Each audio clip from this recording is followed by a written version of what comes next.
Nú ætlum við að taka 2 dæmi, fara síðan yfir verkefni 9 sem þá seinasta litla verkefnið, seinasta verkefni 10 ætlum við bara að fella niður, þið fáið öll fullt hús fyrir það og kemur þá inn í bara eins og þið hafið öll skilað því verkefni með og fengið 10 einhver fyrir það. Ásakið. Og síðan ætlum við að fara yfir hópverkefni 2, þannig að það er smá keisla hérna framöndan. En fyrsta dæmi sem við ætlum að taka er í raun dæmi það hvernig við getum sett upp roll-up með Babel og sótt kóða úr öðru verkefni eða úr einhverju projekti á NPM. Þannig að ég ætla ekki að fara í gegnum allt saman hérna, en það sem við erum búin að gera hérna og það sem ég er búin að gera er að keyra NPM install, save, def, þetta hérna, allar þessar hérna, öll þessi hérna tól eru komin hérna inn og þau eru komin hingað nákvæmlega og síðan þessi plugin terser hérna í lokum sem er seinasta skrifu sem við ætlum að taka. En eftir að ég keyri þetta hérna inn og set hérna inn bara eitthvað skrift sem segir bara build, ég gæti líka sagt eitthvað svona rollup what sem er þá í raun rollup _c _2 _c segir þá í raun bara notaðu config og keyrðu rollup. Það þarf ekki að skilgreina nafnið á configinu ef það heitir rollup.config.js, en við gætum samt, ef það heiti eitthvað oli.rollup.config.js, þá getum við skilgreint það hér. Þurfum þess ekki, gerum þetta hérna og daswaf, tvöfaldaf því eins og sas, því bara watch, þannig að fylgstu með ef við breytum ykkur úr skrá. Ok. Síðan er ég raun með eitthvað hérna, eitthvað kóða og ég er með kóða hérna sem er að vísa í með eitthvað titil og vísa síðan í hérna kóðan okkar eða javascriptið okkar, ekki í source möppunni sem inniheldur þessar hérna 3 skrár, heldur í bundle. Þannig að það er hérna sem við skoðum á eftir, þar sem ég er búinn að byggja úr þessum hérna 3 skrám allt sem þarf til að keyra þetta verkefni fyrir þá vafra eða þau umhverfi sem ég skilgreini síðan í Babel. Og þetta er samt allt skilgreint hérna og keyrt í rollup. Og það fyrsta sem við erum að gera hérna er að sækja pluginin okkar. Þannig að öll þessi plugin sem við downloadum, við erum að sækja þau og við erum að nota þá þennan import export feature. Þannig að við erum að segja, í staðan fyrir að segja, þannig að hérna erum við að sækja kóða úr skrám og þessar skrár hérna eru að koma úr NPM. Þannig að við förum í Node Modules og við kíkjum hérna og við sjáum rollup, @rollup. Við förum hérna niður í hérna er rollup og þá sjáum við hérna að hérna er þetta plugin Babel og hérna er í raun eitthvað og hérna er síðan önnur mappa sem heitir dist. Þannig að við erum í raun að sækja kóðan sem er skilgreindur hérna hvernig það var að sækja. Það er gert ekki með path.json og við skoðum það betur í Webfortran 2 hvernig það er gert. Allavega, þannig að hérna erum við bara að segja sæktu þennan hérna kóða, þetta er sem sagt default export, það er ekkert bracket í kringum það. Svo er það sama hérna fyrir resolve og fyrir common.js og þetta resolve gerir það að við getum sótt kóða úr sem er skrifaður fyrir Node.js eða skrifaður í Node.js umhverfi og sótt hann og resolvaðan úr NPM. Þannig að þetta plugin leyfir okkur að vísa eitthvað sem er inn í Node Modules. Þetta plugin tekur kóða sem er fundin hérna inn í og þýðir hann á milli common.js module systemsins sem er öðruvísi module system en import export eða svona þetta handgerða hérna iffy module sem við byggum til og þýðir á milli þess yfir í eitthvað sem rollup skilur. Þannig að þetta plugin leyfir okkur að gera npm install á einhvern kóða og nota hann í verkefninu okkar. Þannig að við erum ekki að nota hann sem svona eitthvað hjálpatól, eitthvað dev, við erum að nota kóða frá einhverjum öðrum til þess að vinna verkefnið okkar. Þannig að þá erum við hérna að nota eitthvað sem er actual dependency fyrir okkur. Ekki development dependency sem að hjálpa okkur við að forrita, heldur keyrslu dependency sem að hjálpa okkur við að leysa verkefnið. Og þá installum við þjóna npm install save shift-cypher og shift-cypher er eitthvað verkefni sem einhver einstaklingur út í heimi bjó til og útfærir í raun þá virkni sem við vorum að gera í verkefni 7.8 sem var að gera í raun svona Caesar cipher. Þannig að við vísum í það hér og síðan þurfum við í raun að geta nota þetta í projektinu okkar. En þá þurfum við svona að gera meira hérna í configinu. Þannig að við segjum hérna, skráin sem að tengir þetta allt saman og vírar þetta allt saman source index.js. Og hún svona, lítil og nett, skoðum hana betra eftir. Það sem kemur út í raun skrá sem í dist bundle.js, notar iffy sem utanumhald, utan það hvernig þetta keyrir, með source maps, síðan erum við með plugin, við erum með Babel og þá erum við með Babel helpers, svona bundled, þeir að fara inn í bundlin. Þess að ef Babel þarf að ná í eitthvað út frá hérna, usage eða eitthvað svona og þarf að reyna einhvern auka kóða til að hjálpa, þá á hann að vera með í bundlin. Þannig að bundlin sjálfkeyrandi. Hann þarf ekki neitt meira. Hann hefur allan þann kóða sem þarf til þess að geta keyrt allt það sem vísað í.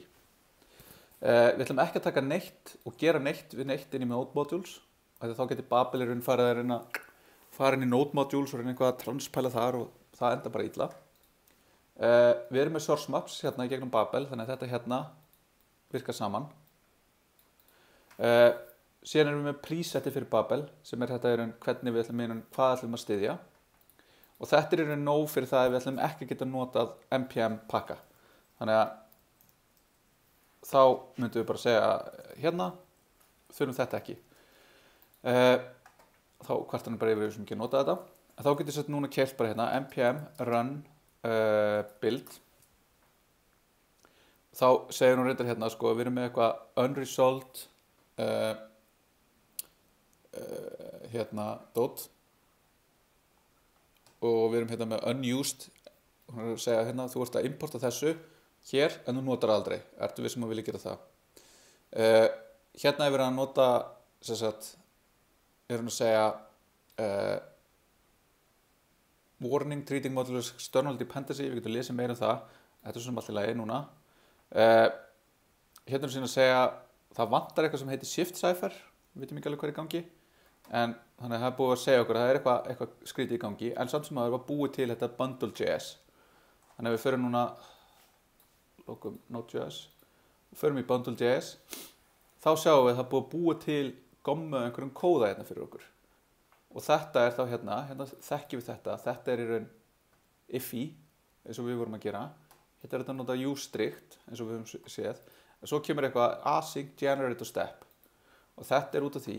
að hérna inni erum við með async. Þannig að þetta pikkar Babel upp, við erum að nota async og bundlar með því sem þarf til að nota async. Sleppum því og sjáum hvað gerist ef við kerum þetta aftur. Þá alltaf er bundlun okkar orðin minni, en ef við skoðum þá hvað við erum í raun að gera, þá erum við með hérna, við erum að ná í eitthvað encode úr einhverju cipher sem einhver skrá hérna. Við erum að ná í eitthvað UI úr einhverju skrá sem heitir UI. Síðan erum við með stafrófið okkar og síðan erum við að segja bara þegar dommið er tilbúið, þá ætlum við bæði að logga út hérna eitthvað encode og einhverju hello og svo ætlum við að senda inn í UI-ið okkar letters. Og þá getum við að segja, nú erum við búin að splitta forritun okkar hérna. Þannig að þetta er bara svona inngangurinn í forritið okkar og síðan höfum við og flytjum aðra virkni í aðra skrár. Þannig að UI skráin okkar, hún er að gera hérna eitthvað export default function start og þetta er bara þessi skrá sem við vorum með hérna fyrir alert prompt confirm virknin okkar sem við vorum með. Og hérna hún bara, erum við búin að taka hana og setja hana í bara sér pakka. Og hún síðan er að importa encode og decode föllunum okkar, þannig að þau eru ekki lengur hérna á sama stað. Heldur eru þau inn í þessu cipher hér, þannig að þá getum við farið hérna inn í cipher og þá erum við aftur síðan að nota einhvern shift cipher frá npm pakkanum og þá er ég bara búin að lesa hérna á npm þennan pakka og hvernig ég nota hann og þá sjáum við bara hérna eru bara leiðbeiningar frá þeirrum aðila sem bjó þetta til hérna ég poppaði upp weekly download hans og þá er þetta í raun bara readme það hvernig við notum þetta. Ég er búin að lesa það, ég kann að nota þetta og ég bjó til eitthvað svona hjálparföll þannig að ég geti nota sama API og ég var með í hinum föllunum mínum til þess að kalla í þetta. Þannig þá þetta bara hjálparföll sem að hjúpa köllin í þetta fall hérna. Og núna til dæmis, út af því að ég með hérna þessi nefndu export, þannig að ég geti núna hent þessu og þá fái hérna, þá vantar eitthvað, undefined. Ég geti byrjað hérna og þá get ég núna pikkar VS Code upp þetta hérna, ég að biðja encode og stingur upp á hérna auto import from Cypher og þá get ég bara ítt á enter og svo get ég gert hérna decode, enter og þá bara búið að gera þetta fyrir mig. Þá reyndar hérna vantar með skilgreina að þetta er að koma með þessum strengja fyrir ESLint en þarna pikkar þetta upp fyrir okkur en núna viljum við bæta við þannig að við getum actually nota þetta hérna af því að það sem að gerist núna í böndlunum okkar er bara að hérna rollup gerir ráð fyrir að shift cipher komi inn sem einhver breyta inn í þetta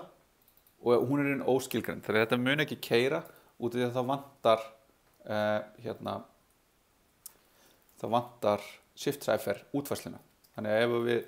opnum núna index.html og við skoðum hvað er að gerast þá sjáum við núna shift cipher is not defined og það er bara út af því að það vantar það er bara skilið eftir sem bara eitthvað sem við verðum að senda inn að því að rollup gat ekki fundið það við letum eitthvað vita því hérna heldur hugsanlega er þetta eitthvað global er þetta eitthvað sem kemur úr window eða eitthvað svona það svona reynir að hjálpa okkur en það veit ekki að því við sögðum því ekki hvar það á að sækja það þannig að við förum núna og við ætlum að kenna rollup á npm pakka þá þurfum við þetta resolve og common.js og það er ekkert flóknar en þetta sækja þessi tvö plugin og setja það hérna þó að það sé ekki flókið að gera þetta þá er þetta svona eins og CSS CSS er ekki flókið en það er samt ekki einfalt eða CSS er einfalt, þetta er einfalt en þetta er flókið af því að vita nákvæmlega ég að setja þessa tvær línur hér og sækja nákvæmlega þessa tvo pakka er alls ekki einfalt og alls ekki augljóst þannig að þá þarf maður að fara að skoða og maður þarf að fara hérna og googla hérna rollup, use, npm og þá finnir maður eitthvað svona rollup.js og þá bara krossa maður putta og vonar að svo sem hafi búið þetta til hafi skrifað gott documentation og þá getum við séð hérna er bara allt rollup, allt documentationið hérna af hverju þetta er búið til hvernig tree shaking virkar og hvernig við notum, hvernig við skrifum configuration file, hvernig við allt sem við getum stilt sko. En þetta er náttúrulega bara eitthvað það tekur mig bara kvöldstund að fara í gegnum þetta en nú erum við búin að spara eitthvað það þannig að þið sjáu þarna hvað þarf nákvæmlega til þess að geta importað þessum pökkum og nota þá en þá er það sem að gerist er að við getum þá vísað í þetta og þetta hér import mun virka fyrir okkur þannig núna ef við gerum ekki heldur npm run build við þurfum vist að vista þá segir bara ennþá hérna það er terser er ennþá importað en ekki notað svo er hérna eitthvað is integer constructor og parse int þá getum við skoðað hérna af hverju þetta er að gerast og við getum tekið ákvörðun það hvað við viljum gera þá viljum við segja hérna external er moment þannig að við getum sagt is integer constructor og parse int er external að þetta er alltaf að koma úr umhverfinu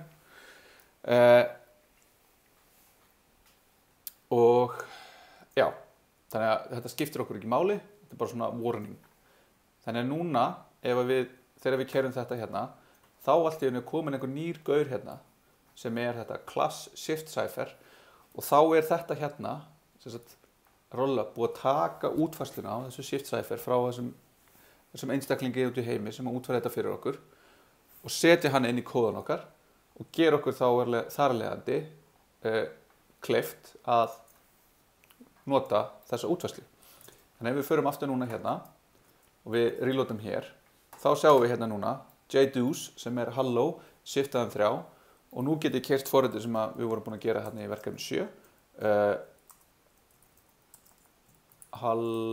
Halló heimur þið eru búin að læra þetta það ekki JDo's x Kokusu og við erum núna búin að gera þetta án þess að skrifa Cypher virknina og síðan getum við bara hort á þetta og við getum bara haldið áfram, ok, hvað get ég þá gert sem einhver búin að leysa kannski 80% af, en ég get sett mitt 20% í til þess að gera eitthvað frábært, eitthvað nýtt, eitthvað öðruvísi, eitthvað sem er mjög spennandi og losna við það að útfæra eitthvað svona sem er hugsanlega ekkert tengt því en eitthvað sem við þurfum. Þannig að þá er þetta hérna, þessi kóði sem að hérna er böndlaður fyrir okkur og aftur ef við notum einhverja virkni hérna eins og, að færa þetta frá, eins og async, þannig að ef við setjum aftur hérna inn async og keyrum böndlurinn okkar aftur, þá fáum við mikið af kóða hérna eitthvað frá Facebook eitthvað sem að leyfir okkur mjög mikið af kóða eins og við sjáum, það er búið að stækka böndlurinn búið að stækka okkur rosalega mikið, hann er örugglega búin að 2 eða 3-faldast í stærð út af því að þetta er að búa til stuðning fyrir async await í kóða. Þannig að þetta er hérna sjáum við bara eitthvað cats, þetta er bara eitthvað function og þetta er eitthvað generator utan þetta og svo ef við finnum index okkar hérna eitthvað staðar, þá er hérna í staðin fyrir async þá er komin einhver async generator sem er síðan að vísi eitthvað regenerator runtime, mark function, callee, wrap callee, þetta er bara eitthvað fáránlega flókið, en þetta er bara eitthvað sem einhver er búin að búa til og eitthvað hópur af fólki sem er afskaplega klárt og veit hvað það er að gera, vonandi, er búið að útfæra til þess að láta þetta virka og búa til þannig að við getum notað þennan syntactic sugar, að nota async await. Þannig að það er ekki kostnaðarlaust að nota það þannig að þessi stutt af öllum. En síðan seinasta skrefið er í raun eitthvað sem að núna hafið þið kannski orðið forvitin það hvernig uppáhalds vefirnir ykkar eru búin til og þá hefði kannski lent í því að sjá bara eitthvað svona texta, blokkateksta, endalaust texta og þá er það í raun þegar það er búið að keyra síðan þetta JavaScript sem að var til eins og þetta, böndlaða JavaScript sem er hérna 900 línur fyrir ekki meira en hérna 24 pluss 14 pluss 50 línur. Þannig að 9 sinnum meira en source kóðun okkar hérna er böndlaði kóðun okkar, hann er 9 sinnum stærri. En þá ef við notum hérna eins og terser sem að tekur þá þennan kóða og býr til minnsta mögulega JavaScript kóða sem að er sambærilegur og er með sömu útkomi þegar hann er keyrður. Sem þýðir þá, ef við keyrum núna bildið okkar og skoðum böndlun okkar, tekur aðeins lengri tíma, að núna er böndlun okkar orðin að bara einhverju svona massa af texta.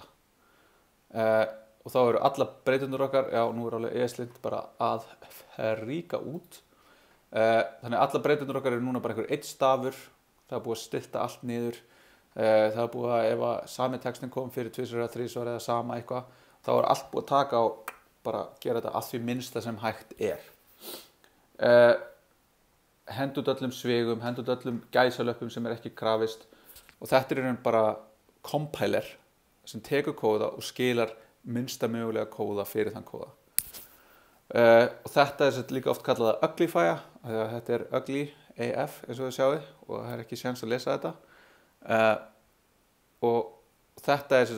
minni kóði, þannig að það er minna sem það þarf að senda yfir svo G-zipu við þetta og þá erum við kannski bara að senda vonandi bara einhver 10-20 kilobæti